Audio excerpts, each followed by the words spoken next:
नमस्कार दोस्तों, मैं लाल बहादुर आपका अपने चैनल बहादुर सर ऑनलाइन क्लासेस में आपका स्वागत करता हूं। दोस्तों चलिए चलते हैं आज 11वें लेक्चर में।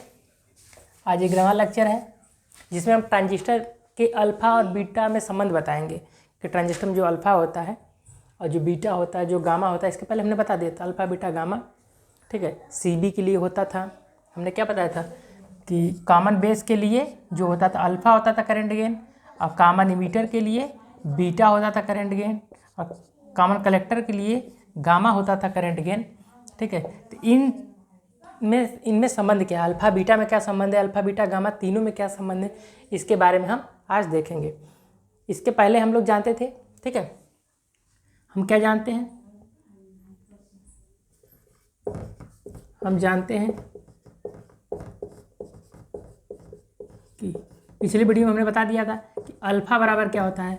अल्फ़ा बराबर हमने क्या बताया था, IC/IE। अल्फ़ा बराबर बताया था IC/IE। और हमने बीटा बराबर क्या बताया था, बीटा बराबर हमने बताया था IC/IB। IC/IB पिछला वीडियो देखेंगे तो आपको समझ में आएगा। अल्फ़ा और बीटा का हमें सूत्र हमने पता कर लिया था, हमें गामा का भी सूत्र पता था। ठीक है, हमें गामा का भी सूत्र पता था। ठीक है, गामा बराबर हमने क्या जानते थे, गामा बराबर होता IE/IB। ठीक है, ये गामा के लिए था। आज लेकिन हमें अल्फ़ा बीटा में संबंध देखेंगे। सबसे ज़्यादा अल्फ़ा और बीटा में संबंध ही पूछा जाता है एग्जाम में। ठीक है, चलिए इसको मिटाते हैं फिर आगे बढ़ते हैं। ठीक है, अब देखेंगे कि क्या कर सकते हैं इसमें। अब देखिए हमें जो जानकारी है, वो क्या जानकारी है कि हम लोग जानते थे कि IE बराबर IB प्लस IC ये होता है। ये हम लोग जानते थे कि IE बराबर IB प्लस IC, ये जानते थे। अगर हम IC का दोनों तरफ भाग कर दें, क्या कर दें, IC का दोनों तरफ भाग कर देना। ठीक है, IC से दोनों ओर भाग देने पर, IC से दोनों ओर भाग देंगे तो यहाँ क्या हो जाएगा, IE/IC।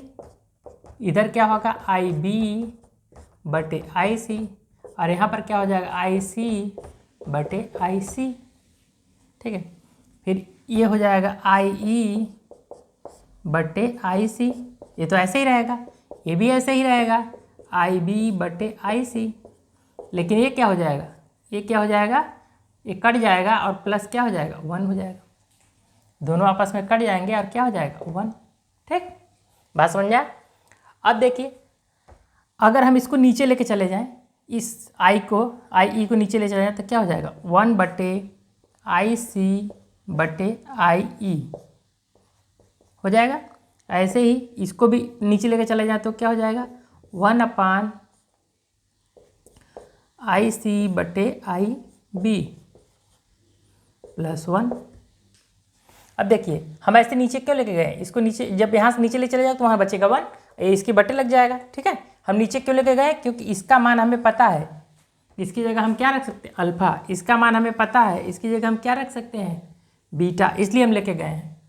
ठीक है, इसलिए हम इसको लेके गए हैं। ठीक है, अब यहाँ रख दो, यहाँ अल्फ़ा का मान, यहाँ अल्फ़ा का मान रखोगे तो क्या होगा, 1/अल्फ़ा बराबर, इसकी जगह बीटा रखेंगे, 1/बीटा प्लस 1। ठीक है, ये फार्मूला बन गया, इससे लगा लो, नहीं तो और अच्छा बनाना है तो इसका यहाँ गुणा करा दो, या ऐसे कर लो, 1/अल्फ़ा बराबर इसका यहाँ गुणा कर दो, 1+बीटा/बीटा,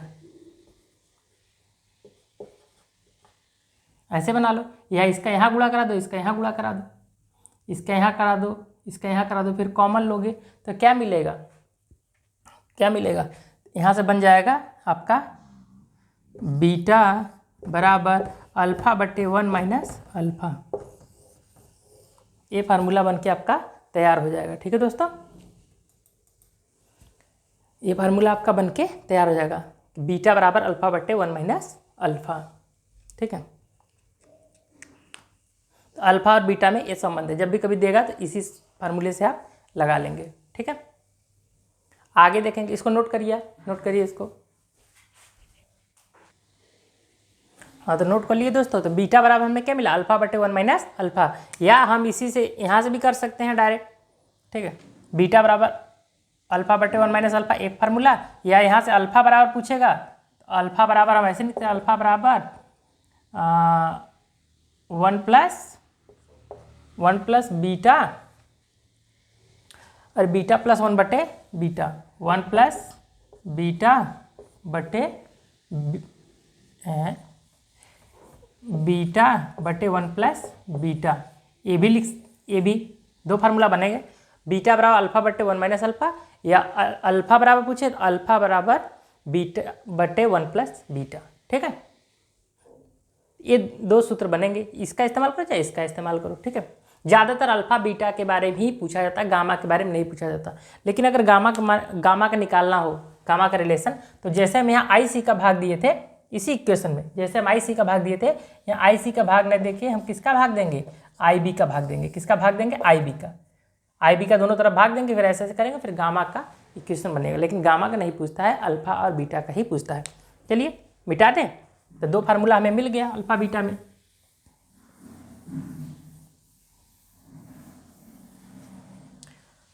हमें अल्फा बराबर क्या मिल गया, अल्फा बराबर एक तो ये फार्मूला मिल गया, और एक मिल गया अल्फा बराबर बीटा अपान 1 प्लस बीटा। ऐसे ही हमें बीटा बराबर क्या मिल गया, बीटा बराबर हमें एक तो ये मिल गया, और एक बीटा बराबर अल्फा बटे 1 माइनस अल्फा, ये फार्मूला मिल गया। ठीक है, ठीक है, जो जनरली यूज किया जाता है। ठीक है, चलिए इस पर कुछ सवाल को भी हम कर लेते हैं। ठीक है, सवाल के माध्यम से हमें बातें थोड़ा ज़्यादा समझ में आएंगी। ठीक है, कि कैसे इसके सवाल बनेंगे और हम इस सवालों को कैसे हल करेंगे। ठीक है,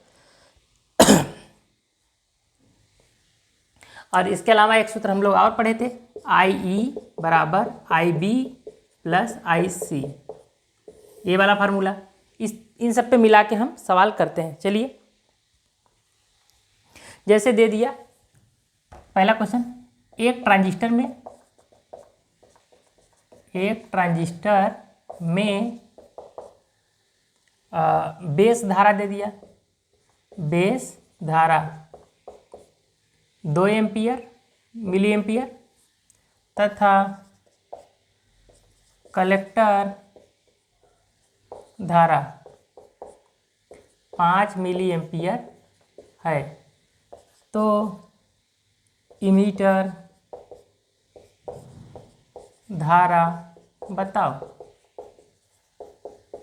बिल्कुल सरल सरल सवाल पूछते हैं दोस्तों, लेकिन आप लगा नहीं पाते क्योंकि आप घबरा जाते हैं और कहीं ना कहीं आपको फार्मूला पता नहीं रहता। ठीक है, एक ट्रांजिस्टर में बेस धारा दे दिया 2 मिली एम्पियर, कलेक्टर धारा दे दिया है 5 मिली एम्पियर, तो इमीटर धारा पूछ रहा है। ठीक है, तो जब भी सवाल ना समझ में आए तो पहले लिख लो दिया है, क्या क्या दिया है, बेस धारा मतलब आई बी का मान दिया है 2 मिली एम्पियर, लिख लोगे तब आपको पता चलेगा कौन सा सूत्र लगेगा। और कलेक्टर धारा दिया है आई सी बराबर 5 मिली एम्पियर। अब वो पूछ रहा है आई ई का मान बताओ। वैसे नहीं समझ में आ रहा था, लेकिन ऐसे लिख लिया तो हमें समझ में आ गया कि इसमें तीनों में कौन सा फार्मूला बन रहा है, तो ये नीचे वाला आई ई बराबर आई बी प्लस आई सी। आई बी का मान कितना दिया है 2, और आई सी का मान दिया है 5, हो जाएगा 7 मिली एम्पियर। ये आपका उत्तर हो जाएगा। सोचिए कितना आसान आसान सवाल देता है एग्जाम में। ठीक है, चलिए आगे बढ़ते हैं और एक दूसरे सवाल के बारे में देखते हैं। ठीक है, अब मान लीजिए वो दे दे दूसरा सवाल में कि एक कॉमन बेस कॉन्फ़िगरेशन है। ठीक है, दूसरा सवाल में एक कॉमन बेस बंद में, एक कॉमन बेस बंद में धारा लाभ को क्या कहते हैं, करंट गेन। धारा लाभ 0.90 है, तो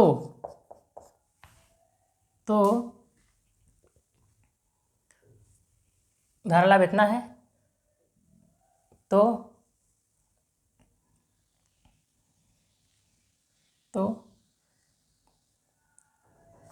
एमीटर धारा ज्ञात करो। तो एमीटर धारा ज्ञात करो, जबकि कलेक्टर धारा मान लो दिया है 10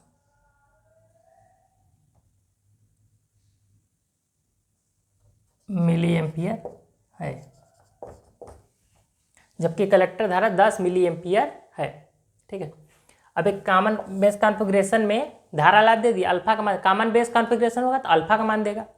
ठीक है, कॉमन इमीटर होगा तो बीटा का मान देगा, कॉमन कलेक्टर होगा तो किसका मान देगा, गामा का मान देगा। तो ये देखना पड़ेगा, यहाँ पर कॉमन बेस कॉन्फ़िगरेशन है, बंद है, तो वहाँ पर धारा लाभ दे दिया, मतलब वो अल्फा का मान आपको दे दिया और आई का मान पूछा है, जबकि कलेक्टर धारा इतना दिया है। तो आपको क्या क्या दिया है लिख लो, दिया है क्या क्या आपको सवाल में दे दिया, उसने दे दिया अल्फा का मान कितना 0.90 और कह रहा है एमीटर धारा बताओ, मतलब आई ई का मान हमको बताओ, और कलेक्टर धारा दिया है आई सी बराबर 10 मिली एम्पियर, ये दे दिया।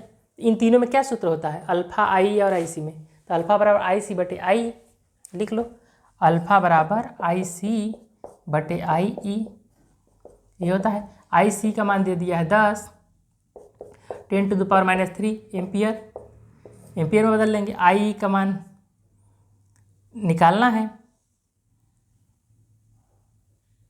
आई का मान क्या करना है, निकालना है। ऐसे हो गया। अब अल्फा की जगह अल्फा का मान भर दो, क्या भर दोगे 0.90 भर दो, बराबर ये हो जाएगा 10 × 10⁻³ एम्पियर बटे आई ई। ठीक है, अब आई का अगर मान निकालना है, ऊपर देखेंगे, अगर आई का मान निकालना है तो आई ई बराबर हो जाएगा 10 × 10⁻³ 0.90 ऐसे। इसको सॉल्व कर लेंगे, यहाँ गुणा करा लेंगे 10 का ऊपर गुणा करा लेंगे, तो 10 × 10⁻³ गुणे 10, यहाँ गुणा करा देंगे हो जाएगा 9।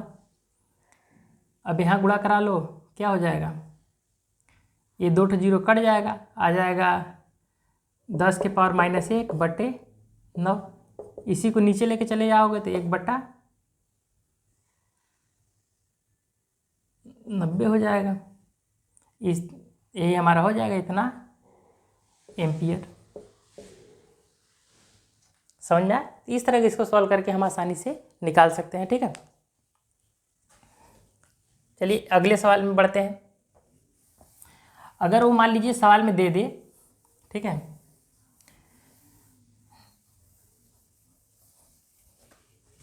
इस तरह का दे दे कि एक ट्रांजिस्टर के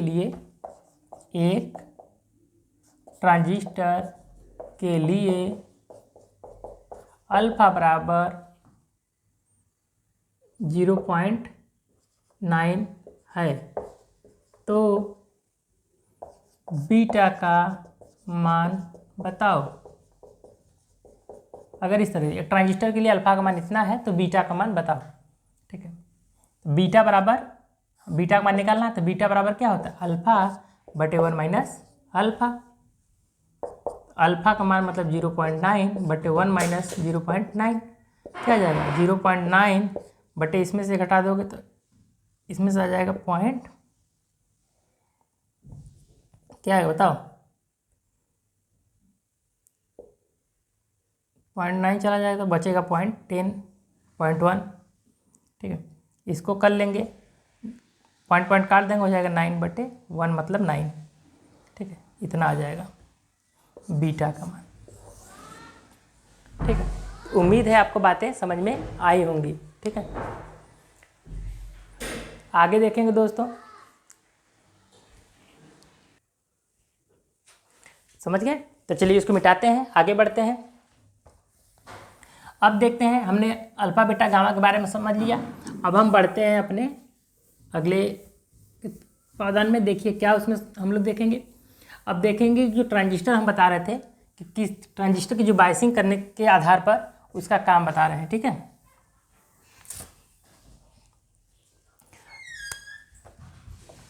ट्रांजिस्टर की बायसिंग के आधार पर उसका काम, वो किस तरह का वर्क करेगा, उसकी बायसिंग के आधार पर देखेंगे तो किस तरह का वह काम करेगा। ठीक है, तो हमने क्या बताया था, कौन कौन सी ट्रांजिस्टर में बताया था आपको। इस तरह हमने बना लिया था एक ट्रांजिस्टर, फिर से बना के आपको समझा दे रहे हैं। एन पी एन 3 टर्मिनल से बना लेते हैं।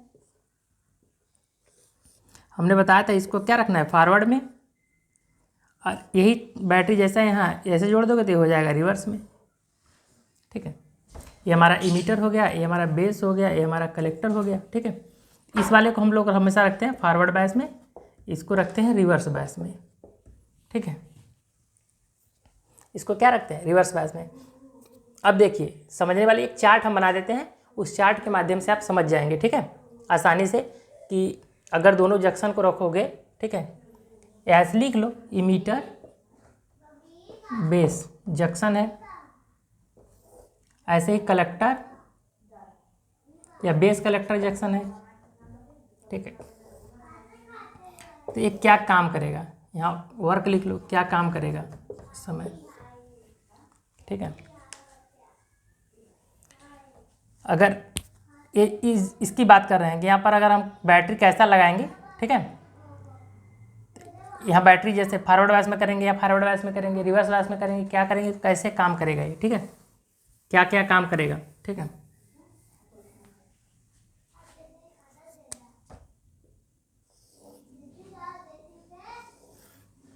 या किस किस मोड में काम करेगा। अगर इमीटर बेस को रखेंगे हम फॉरवर्ड बायस में, क्या रखेंगे, फॉरवर्ड बायस में। बेस कलेक्टर को रखेंगे रिवर्स बायस में, किसमें, रिवर्स बायस में। एक को फॉरवर्ड में, दूसरे को रिवर्स में रखना है, तो कैसा काम करेगा, वो एम्पलीफायर की तरह काम करेगा। कैसा काम करेगा, एम्पलीफायर। अगर हमें एम्पलीफायर की तरह काम कराना है तो इमीटर बेस जंक्शन को रखना पड़ेगा फॉरवर्ड में, और बेस कलेक्टर जंक्शन को रखना पड़ेगा रिवर्स में। उस समय हमारा जो ट्रांजिस्टर है वो एम्पलीफायर की तरह काम करेगा। लेकिन अगर हम दोनों को फॉरवर्ड में रख दें, इसको भी फॉरवर्ड में रख दें और इसको भी फॉरवर्ड में रख दें, ठीक है, तब वह कैसा काम करेगा। जब इन दोनों को फॉरवर्ड में रखा जाता है तो कैसा काम करेगा, और किस रीजन में रहता है, ये भी लिख लो, किस रीजन में रहता है, मतलब किस क्षेत्र में रहता है। तो जब दोनों फॉरवर्ड में रहते हैं तो यह रहता है एक्टिव रीजन में। किस में रहता है, एक्टिव रीजन में। ठीक है, किस रीजन में रहेगा, एक्टिव रीजन में। लेकिन अगर ये फॉरवर्ड और ये भी फॉरवर्ड, दोनों फॉरवर्ड में हो जाएंगे, एक फॉरवर्ड एक रिवर्स में, तो उसमें एक्टिव रीजन में रहेगा और एम्पलीफायर की तरह काम करेगा। लेकिन अगर इमीटर बेस जंक्शन फॉरवर्ड में और बेस कलेक्टर जंक्शन भी फॉरवर्ड में रहे तो उस समय वह कैसा काम करेगा, ऑन स्विच की तरह काम करेगा। कैसा, ऑन स्विच। वह ऑन स्विच की तरह काम करेगा, और वह कहाँ रहेगा, किस रीजन में रहेगा, सैचुरेशन रीजन में रहेगा। ठीक है, बात समझे। अब क्या, अगर हो सकता है दोनों रिवर्स में रख दो, इसको रिवर्स बायस में कर दो, इसको भी रिवर्स बायस में कर दो। दोनों को रिवर्स बायस में करेंगे क्योंकि दोनों को फॉरवर्ड में करने पे ऑन स्विच काम करेगा, तो दोनों को रिवर्स करने पे वो ऑफ स्विच काम करेगा। किस स्विच की तरह काम करेगा, ऑफ स्विच की तरह। और उस समय किस रीजन में होगा, कट ऑफ रीजन। किस रीजन में होगा, कट ऑफ रीजन में होगा। ठीक है, लेकिन अगर इसको रिवर्स बायस में करोगे और इसको फॉरवर्ड बायस में करोगे, ठीक है, तो यह अमान्य स्थिति है। कैसा है, अमान्य स्थिति है। ठीक है, इसमें वह काम नहीं करेगा। अगर इस वाले को हम लोग रिवर्स में कर दें और इस वाले को हम लोग फॉरवर्ड में कर दें, ये अमान्य स्थिति है, उसमें वो कोई काम नहीं करेगा। तो परीक्षा में यही पूछा जाता है ज़्यादातर, ये वाला। ठीक है, कि अगर हमें एम्पलीफायर की तरह काम कराना है तो इमीटर बेस जंक्शन को क्या रखेंगे, फॉरवर्ड में, और कलेक्टर बेस जंक्शन को क्या रखेंगे रिवर्स में, तब एम्पलीफायर की तरह काम करेगा। और उस समय जो हमारा क्यू पॉइंट होगा, ये किसकी स्थिति बता रहा है, क्यू पॉइंट की, रीजन में किसको बता रहे हैं, क्यू पॉइंट। और क्यू पॉइंट क्या होता है मैं बताऊंगा आपको बाद में। उस समय हमारा क्यू पॉइंट कहाँ रहता है, एक्टिव रीजन में। और जब हमारा जब दोनों को फॉरवर्ड कर देते हैं तो उस समय सेचुरेशन रीजन में हमारा क्यू पॉइंट चला जाता है और उस समय ऑन स्विच की तरह काम करता है। और जब दोनों रिवर्स में कर देंगे तो ऑफ स्विच की तरह काम करेगा और हमारा क्यू पॉइंट उसमें कहाँ सेट होता है, कट ऑफ रीजन में होता है, ठीक है। और जब पहले वाले को इमीटर बेस को रिवर्स में कर दिए और इस बेस कलेक्टर को फॉरवर्ड में, तो ये स्थिति अमान्य है, इसमें ट्रांजिस्टर काम नहीं करेगा, ठीक है। और इस स्थिति में ज़्यादा देर रखोगे तो जल भी जाएगा, ठीक है। आपको समझ में आ गया कि बायसिंग के आधार पर हम किसका काम देख लिए, किस तरह काम करता है, ठीक है। और हमें कैसा काम कराना है, एम्पलीफायर की तरह काम कराना है कि ऑन स्विच या ऑफ स्विच की तरह काम कराना है, ठीक है। जनरली हम एम्पलीफायर की तरह ही काम कराते हैं, इसलिए इसको फॉरवर्ड इसको रिवर्स में रखते हैं। लेकिन हमें स्विचिंग की भी ज़रूरत पड़ती है कि तेज़ स्विचिंग हो, जल्दी जल्दी स्विचिंग हो, तो इसके लिए हम ये तरीका भी अपनाते हैं, ठीक है। तो इसको बना लेंगे आप, ठीक है। चलिए मिटाते हैं। हमने आपको बताया भी था कि ट्रांजिस्टर क्या क्या काम करता है, ठीक है।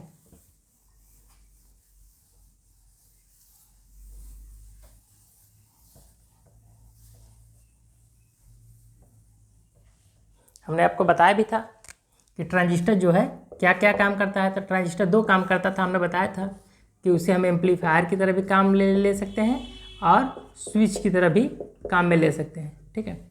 एम्पलीफायर की तरह जब काम में लेंगे ना, इमीटर बेस को क्या रखेंगे, इमीटर बेस को क्या रखेंगे, इमीटर बेस को फॉरवर्ड और कलेक्टर बेस को रिवर्स बायस करेंगे, ठीक है। लेकिन अगर स्विच की तरह काम लेंगे, ठीक है, तो अगर ऑन स्विच लेना है, ऑन स्विच लेना है तो दोनों ऑन स्विच की तरह काम कराना है तो दोनों फॉरवर्ड कर देंगे। और अगर ऑफ स्विच की तरह काम लेना है, कैसा, ऑफ स्विच की तरह काम लेना है तो दोनों रिवर्स बायस में रख देंगे। बात समझ में आया, ये समझ गए, इस तरह का ही काम करना है, ठीक है, ठीक है। चलिए इसको बना लीजिए, अच्छा और क्लियर हो जाएगा दोनों समझ में, ठीक है। चलिए आगे बढ़ते हैं इसमें। अब देखिए हमने बताया था, और डिटेल में अगर ट्रांजिस्टर के बारे में जाने, हमने बताया था ट्रांजिस्टर दो तरह का होता है, पीएन पीएन पीएन। और लेकिन अगर डिटेल में जाने तो और डिटेल में जान सकते हैं हम लोग कि ट्रांजिस्टर अगर उसका डिटेल में जानकारी रखें, ठीक है, व्यापक तौर पे रखें, ठीक है, तो ट्रांजिस्टर हमारे तीन तरह के होंगे ना। कौन कौन से, एक हमारा होगा बीजेटी, एक होता है एफईटी और एक होता है आईजीबीटी, ठीक है। तीन हमारे पास ट्रांजिस्टर होंगे, ठीक है, ठीक है। बीजेटी का फुल फॉर्म क्या होगा, बाई पोलर, बी का मतलब होगा बाइपोलर जंक्शन ट्रांजिस्टर, ट्रांजिस्टर। इसका क्या होगा, एफईटी का full form field effect transistor. और इसका आप कमेंट बॉक्स में बताएंगे। इसका बहुत बार परीक्षा में पूछा जाता है, ठीक है, कि आईजीबीटी का फुल फॉर्म क्या होता है। इसका आप कमेंट बॉक्स में हमें बताएंगे। नहीं आएगा कोई गूगल में सर्च करके हमें बताएगा, ठीक है, कि आई का मतलब क्या होता है, जी का मतलब क्या होता है, बाइपोलर जंक्शन ट्रांजिस्टर तो है, ठीक है। ये परीक्षा में बहुत बार पूछा जाता है, ये आपके लिए होमवर्क है। चलिए मिलते हैं हम आपको अपने नेक्स्ट वीडियो में। इसके बारे में हमने पढ़ा दिया था, अब हम आगे कुछ पढ़ाएंगे, तो फेट के बारे में बताएंगे, इन सब के बारे में भी बताएंगे। लेकिन अभी हम क्यू पॉइंट का चर्चा करेंगे, लोड लाइन का चर्चा करेंगे, DC load line, AC load line, ठीक है। इस तरह का चीज़ें वहाँ पर हमें पढ़ने को मिलेंगी। अभी थोड़ा ट्रांजिस्टर में और है, उसके बाद फिर हम इन सब चीज़ों के बारे में पढ़ेंगे, ठीक है। एक आध दोस्तों ने कमेंट किया था कि आप सर इसी के बारे में आगे नहीं बताया, तो इसलिए हम बता दिए कि 3 तरह का हम स्टडी करते हैं व्यापक रूप से ट्रांजिस्टर के बारे में, ठीक है।